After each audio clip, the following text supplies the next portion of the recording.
Here is the main character for this video. Now, let's go to Sailing La Vagabonde channel analytics. They have uploaded 424 videos.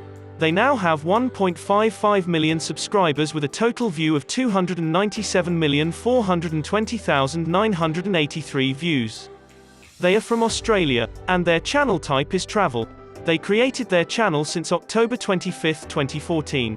The grade they got is B+, and their social blade ranking is at 33,666th.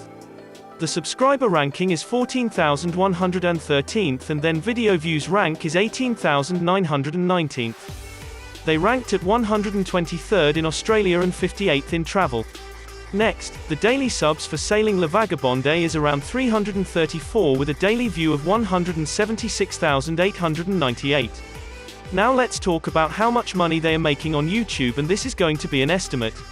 So, the daily view is 180,000. A YouTuber will get $4 every 1,000 views. Therefore, the daily earning will be $720. Then, monthly income will be $21,600. Don't forget that YouTube get the cut of the revenue for 45%. Now, monthly income will be $11,880 after the cut. And as for the yearly income will be $142,560. That is how much Sailing La Vagabonde makes from YouTube.